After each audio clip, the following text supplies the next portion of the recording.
There's background anxiety, then there are specific fears, specific activities that, when you face into, trigger emotional stress, uncomfortable sensation in the body, and it feels hard to do those things. Perhaps even thinking about that specific thing triggers a nervous system reaction, triggers increased heart rate, sweating, even though it's not present in front of you. I had this related to so many different things. The fear of public speaking. When I first put on my first few public events, it brought up all kinds of emotion and stress beforehand. In the hours before, it didn't matter how many times I tried to breathe deeply, jump up and down, trying to burn all the adrenaline off, or chant, "I can do this, I love myself," 1,000 times until I'm blue in the face. Nothing seemed to shake the nervous system reaction. Nothing seemed to shake these thoughts and feelings that it could go terribly wrong. Even though I knew the vast likelihood was that everything would be fine and that I'd probably just get into it and start flowing. The body had a different idea, like it had a mind of its own. The fear of losing all the money, just thinking about checking the bank account app sent shockwaves through the body, even if the reality wasn't actually that bad. Plus, extreme guilt every time I spent some money that was beyond the bare essentials, like just buying an extra kombucha in the restaurant to treat myself, would feel horribly uncomfortable, coupled with these thoughts that I'm being frivolous and a worry that I'm stupid for spending on unnecessary things instead of saving like a good boy.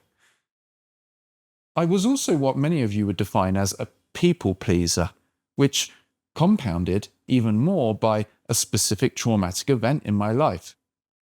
If some words came out my mouth from love, but presented in a matter-of-fact way, perhaps being honest about something or giving some tough love, I would get this intense fear that, oh God, I've gone too far. They haven't texted me back in an hour. Maybe I was too harsh. Perhaps I've crushed their soul and they're going to go away and hurt themselves. Needless to say, it was usually the opposite. Often thanking me for the honesty, or they didn't even notice anything. Now, I'm not saying I'm some kind of perfect sage or floating on a cloud, never having an internal reaction to anything. There's still some challenging things that feel a bit stressful here and there, and who knows what the future holds. But dealing with the general life admin, doing those consultation calls, those group Zooms, that fearless coaching conversation, they don't trigger emotional energy within me like they used to. There's no contraction, no nervous system reaction to those things that before even thinking about for too long would mean I'd probably need to lie down for a few hours. So, what changed? I learned how to approach the fear. I learned the nature of the fear, the nature of this reaction that seemed to be crippling my every move. I learned that if I could just process and release this stress, this energy around specific things, I could approach those specific things and nothing would be triggered anymore. I could approach those things and just get on with it and experience the benefits and enjoy the manifestations without a storm of discomfort in the body and chaos in the mind whirling around consciousness, clouding my flow and judgment. But learning the nature of the fear and how to approach fear was only one part of the bigger picture. The foundation to releasing those fears was created by recognizing and remembering who I really am, who we really are. I had been listening to and absorbing loads of stuff about awakening, consciousness, our true nature, and I was following the pointers and investigating my own reality to find out if what these speakers and teachers were saying was true.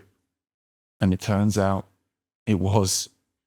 I could see that there is nothing else to the fear other than thoughts and feelings, and that what I essentially am, this awareness, cannot be harmed by any of those thoughts and feelings. You see, if we just believe that we are just a body and mind that's subject to the world, subject to all our thoughts and feelings, we can easily feel crumpled under any amount of pressure. Because we are taking ourselves to be a limited entity that can be crushed. Quite obviously, we're appearing as a body and mind. We look after our body the best we can, we avoid pain, and we wouldn't wish it on other people. There is, of course, a reason to have a reaction to a looming fire to get away from it and protect our body. But what if what we really are, what we essentially are, is beyond the body and the mind? What if what we really are, this presence of awareness, this space of awareness that all experience is arising within, and these thoughts and feelings cannot harm the space, cannot harm this awareness? This is the context, the existential safety in which all the fears are seen, processed, and released. This is the ultimate frame in which all our traumas are healed. When we consent to believing every thought, that says, this could happen to me, and it would be the end of me, we feel weak and subject to every stressful, fear-provoking experience.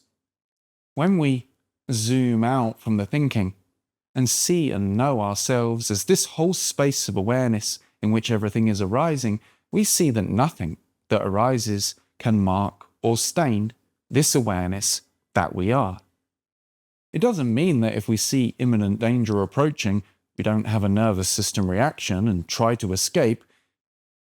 It doesn't mean that we don't feel the adrenaline if it looks like shit's going to really hit the fan.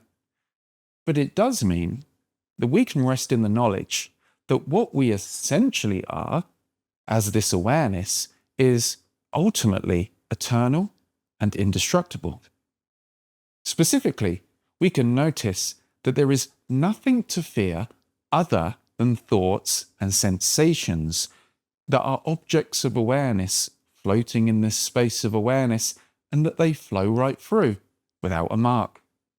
They appear and disappear without a trace, leaving this awareness in pristine condition. You see, it's important to know that the fear is primarily a bodily experience, as in the major component to fear is nervous system reaction, emotional energy, and at the most basic level, just sensation.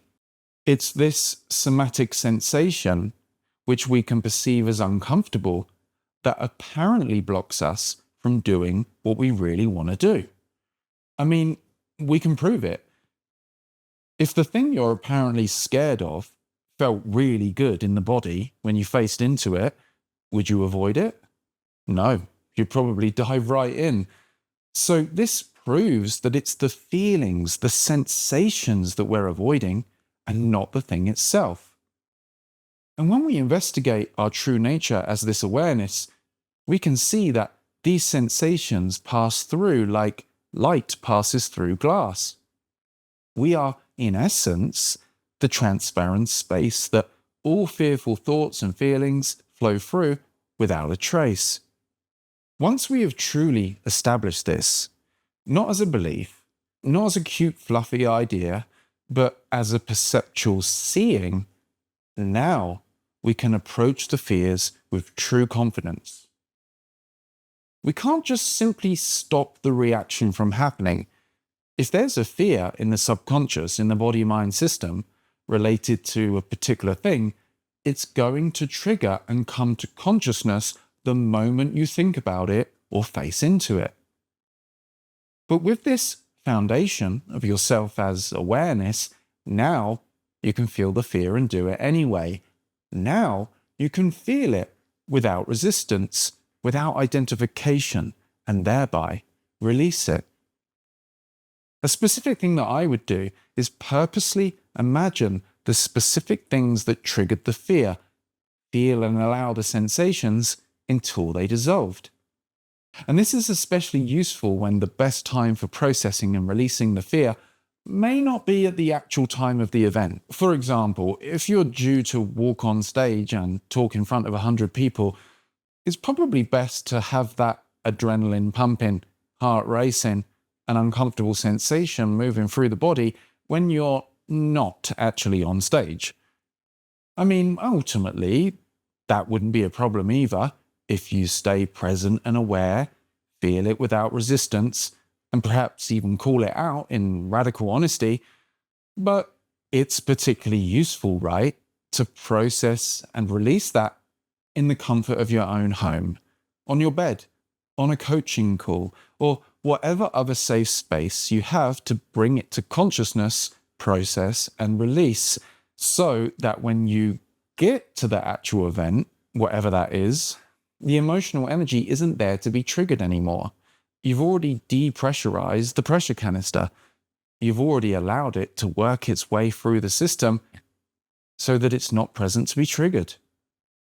This can happen in a one-time practice, a one-time session, or it may take a few times of really sitting and being with the sensation until it fully dissolves. Either way, the system is gradually depressurizing until nothing's left. And you can just be and flow, opening up all kinds of new life experiences and possibilities. If you'd like to go deeper on releasing specific fears and embodying your true nature as awareness, I invite you to join Awake and Embodied. Over there, we have weekly live group calls with me, the full awakening and embodiment sessions, and a supportive community, all to support you on your journey.